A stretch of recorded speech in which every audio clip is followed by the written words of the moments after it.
जिनके बारे में इतना सुना था, क्या वो कर्पूर गौरम कपूर की तरह श्वेत होना चाहिए? और वो ऐसे जाकर देखूं तो सरी, जो मेरी मैया सिर पर पल्लू डालकर, नैनों में सुरमा लगाकर, हाथ में चुड़ला, पाँव पैजनिया, कमर करदनिया, सिर में गजरा, माथे पर बेंदा, मस्तक पर बिंदी, नाक में नथनी, होठों पे लाली, कानों में बुंदा, गले में हरवा, और मेरी माँ पहुंच गई दरवाजे पर, द्वार पर। शंकर भगवान को देखा, मुस्कुराए, प्रसन्न हुए।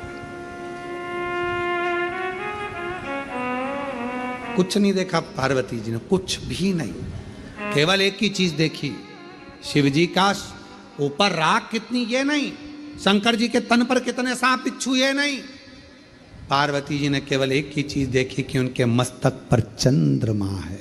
मस्तक पर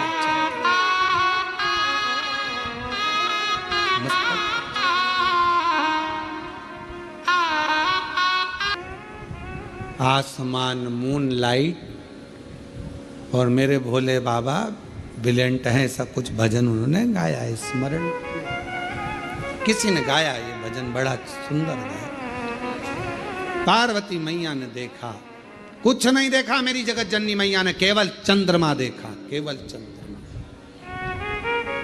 केवल चंद्रमा।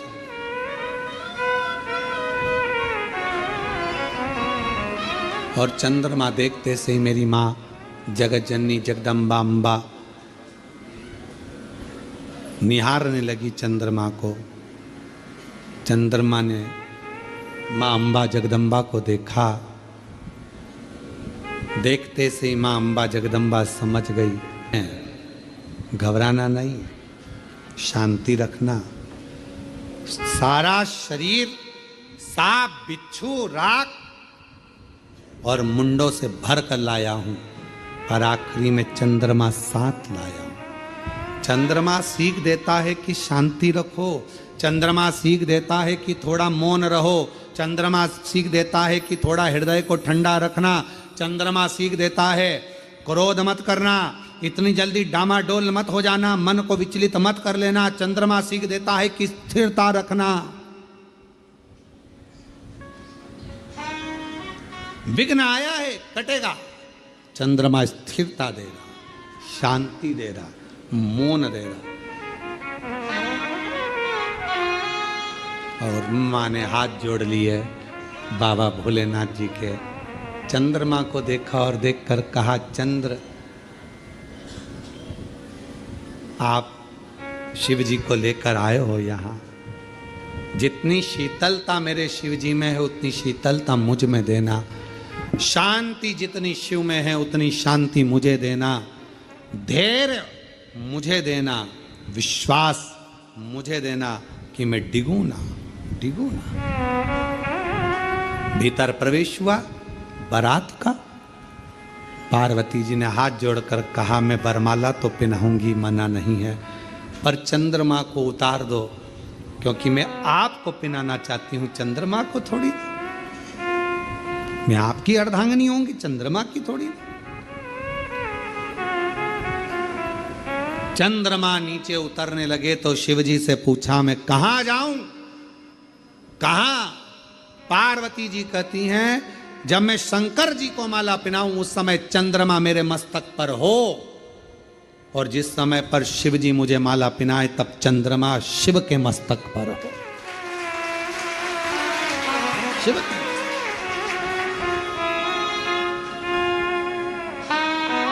मां माला पहनाने के समय पर चंद्रमा मेरी मैया के मस्तक पर आ गया।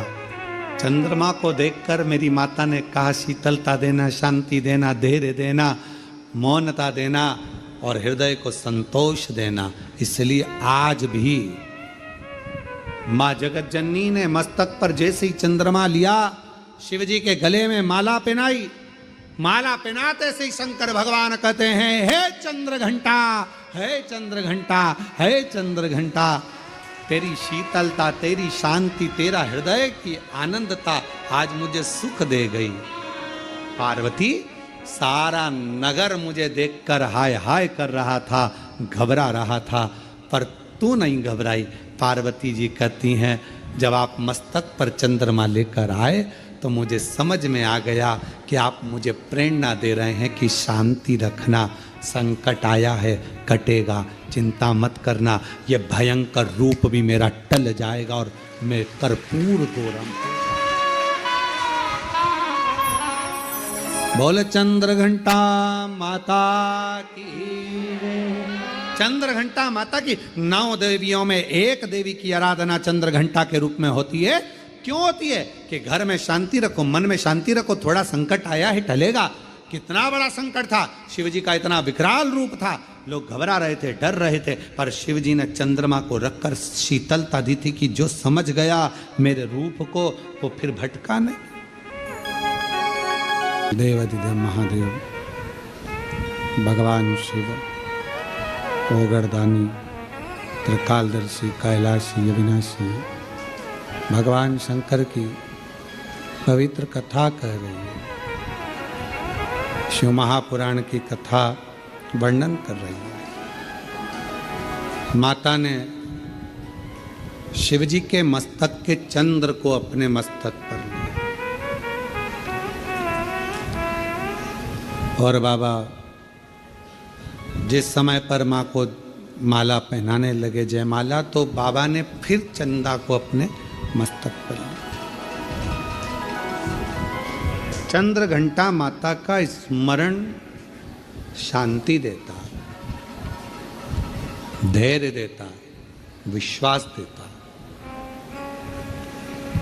शिव महापुराण की कथा कहती है यदि कोई व्यक्ति का मन विद्याध्ययन में नहीं लगता हो या उसकी याददाश्त कमज़ोर हो गई हो, कुछ बोल दिया याद नहीं रहा, कोई सामान रख दिया भूल गए, स्मरण में नहीं आया, पढ़ने के समय पर याद रखा, परीक्षा हॉल में भूल गए, विद्याध्ययन करते हैं तब पढ़ लेते हैं फिर बाद में भूल जाते हैं, उसको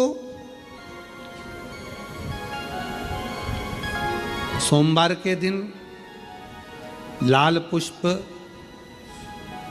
लाल चावल का दाना, बेलपत्र माँ चंद्र घंटा के नाम से देवी के मंदिर में समर्पित करें या भगवान शंकर का जो शिवलिंग है,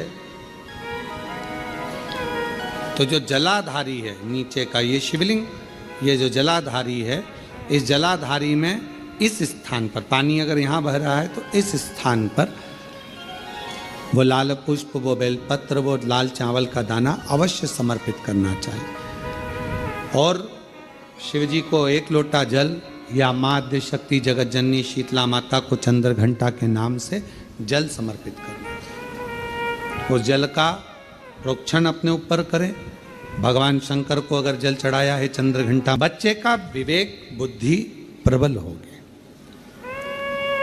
जन्म लिया बच्चा, यदि डॉक्टर कहते हैं कि इसका विकास कम हो रहा है या गर्भ में बच्चा है और उसकी धड़कन नहीं आ रही है या गर्भस्थ बच्चा है और डॉक्टर ने कहा कि इसका शरीर बेकार है, ये अंग नहीं बना, वो अंग नहीं बना या ये शरीर का कोई भाग नहीं बना और ये बच्चा अंदर से कमज़ोर है, तो डॉक्टर का इलाज चलने दो, जांचें चलने दो, डॉक्टर जैसा जैसा बोले वैसा करो, पर साथ में उत्तर की ओर मुख कर कर दक्षिण में खड़े होकर चंद्र घंटा माता का नाम लेकर शिवजी पर 7 बार जल अर्पित करना चाहिए। एक बेलपत्र चढ़ाना चाहिए, एक लाल पुष्प चढ़ाना चाहिए, एक लाल चावल का दाना चढ़ाना चाहिए और जल को झेलकर वो नारी जिसके बच्चे को बताया कि धड़कन नहीं आई, श्वास नहीं आई या बच्चा विकलांग है या शरीर का अंग नहीं बना है या माइंड में तकलीफ, तो उस नारी को उस जल को पीना चाहिए। फिर वापस जांच करा डॉक्टर के कहने पर, धीरे धीरे धड़कन भी आएगी और वो बच्चा पूर्ण स्वस्थ पैदा होगा। पर नाम याद रखिए, चंद्र घंटा माता का नाम लेकर धैर्य, शांति, निर्मलता और स्वास्थ्य की पूर्ण सुख माँ चंद्र घंटा देती है। पूर्ण सुख माँ चंद्र।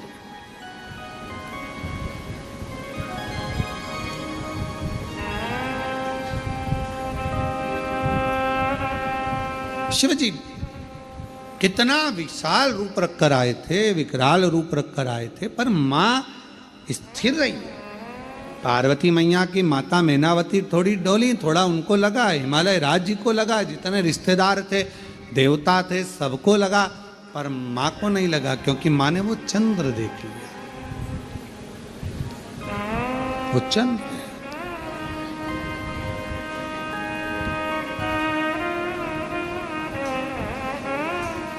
महाराज,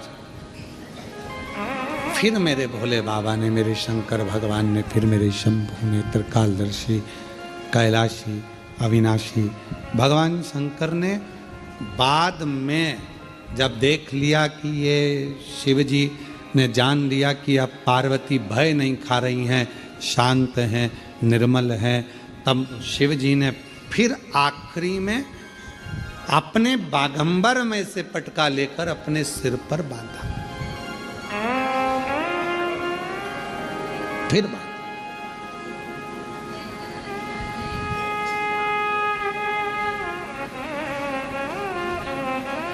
स्वभाववश जब हम भगवान शंकर की आराधना करते हैं, साधना करते हैं, शिव तत्व की प्राप्ति हमें सुख दे। एक पत्र है, अच्छा है।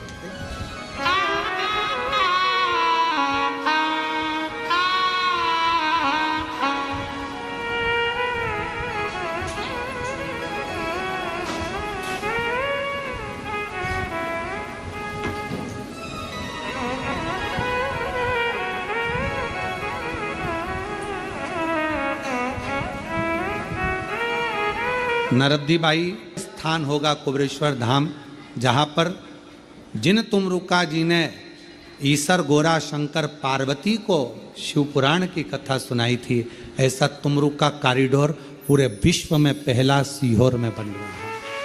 पूरे विश्व थोड़ा समय लग रहा है, थोड़ा समय लगता है, पर लोग पूछते हैं क्यों गुरुजी कब बनेगा, क्या होगा। धीरे धीरे, आप लोग पहले भी आए होंगे तो आप लोगों ने देखा होगा कि विकास होते होते धीरे धीरे आज मंदिर प्रांगण इतना बड़ा हुआ, फिर व्यवस्थाएं सुधरते सुधरते अब एक बड़ा शेड, टीन शेड बन रहा है, जिससे कोई बाहर बैठकर कथा ना सुन सके। जब भी ऑनलाइन कथा हो उस टीन शेड में हो, जिसमें लाखों लोग एक साथ बैठकर कथा का रुस्तान करें। भोजनशाला बड़ी बनी। धीरे धीरे पूरे विश्व में तुमरुका जी का इतना बड़ा कहीं पर भी कॉरिडोर नहीं होगा। जिस तुमरुका जी का दर्शन करने के लिए तुमरुका जी की धर्म पत्नी, तुमरुका जी ने कैसे कथा बाची, तुमरुका जी ने कैसे श्रवण कराया, एक एक, और जहाँ जहाँ तुमरुका जी ने जैसी जैसी लीला करी वो पूरा इस कुबरेश्वर धाम पर निर्मित होगा। आप लोग उसका दर्शन करेंगे और पूरा विश्व उसका आनंद पाएगा। ऐसा तुमरुका का शिव तत्व है। आप लोगों को भी तो लगना चाहिए कि आप लोगों ने जो दान किया सही जगह लगा कि नहीं लगा। आप और हम तो थाली में प्रसाद का एक हिस्सा वापस थाली में लेकर, जो सुबह थाली लेकर जाते हैं पूजन की, वही शाम को थाली लेकर जाना है। 6 नंबर का दिया घर के दरवाजे पर सीधे हाथ की ओर अंदर प्रवेश करते समय लगाना। प्रसाद जो लेकर आए हो वो प्रसाद को भोजन करने से पहले खाना है। बाबा को 5 व्रत एक ही मंदिर में पूर्ण करना है, 5 सोमवार। 5वां व्रत जब पूर्ण हो, एक श्रीफल, 108 चाहे चावल के दाने, चाहे पुष्प, चाहे बेलपत्र शिव को समर्पित करें। श्रीफल और भेंट जो बाबा को दे सकते हैं वो समर्पित करें। बाबा के ऐसे 5 सोमवार का व्रत पूर्ण करें, शिव स्वीकार करें। पशुपति व्रत, आजकल पशुपति व्रत लोग नई नई डिजाइन के बताने लगे, ऐसा कर लो वैसा कर लो, पशुपति व्रत को इस तरह से करो वैसे करो, ये नहाओ वो ये करो वो खाओ वो पियो ये करो। ढोंग ढकोसले में नहीं पड़ना, भ्रम में नहीं पड़ना। सारी सोशल मीडिया पर आश्रम द्वारा कथा में जो वर्णन किया गया है पशुपति व्रत का, वो पशुपति व्रत वर्णन किया गया है।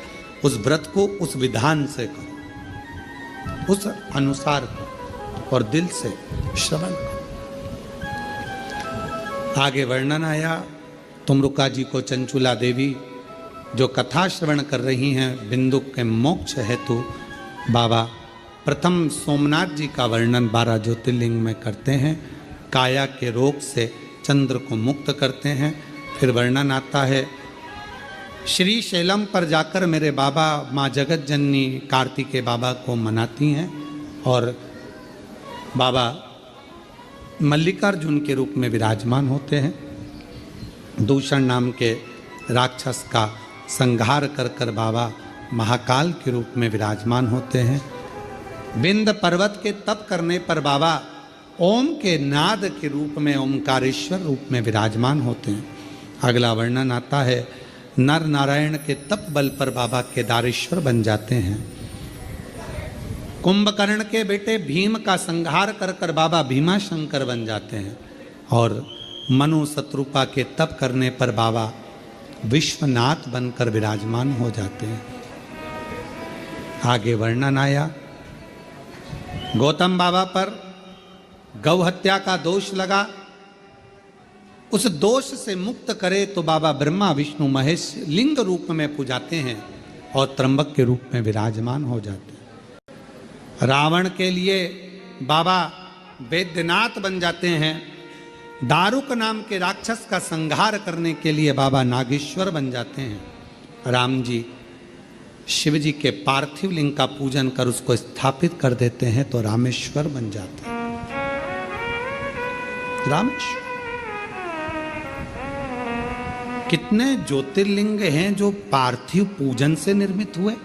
जैसे कृष्णेश्वरनाथ गोष्मा ने पार्थिव लिंग का पूजन करा था और पार्थिव लिंग से ही भगवान शिव प्रकट हुए। पार्थिव लिंग से रामेश्वरनाथ भगवान ने पार्थिव पूजन करा था। पार्थिव से लिंग में भीमाशंकर, कृष्णेश्वर, वैद्यनाथ आदि आदि जितने ज्योतिर्लिंगों का हम वर्णन करते हैं, कई ज्योतिर्लिंग पार्थिव की पूजन से प्रकट हुए। पार्थिव पूजन। आगे वर्णन आया राम जी ने रामेश्वर धाम की स्थापना करी। फिर वर्णन है कृष्णेश्वर का। गोष्मा के बेटे को भगवान जीवित कर देते हैं, जो बेटा 1 हफ्ते पहले मर चुका था, प्राण छूट चुका था।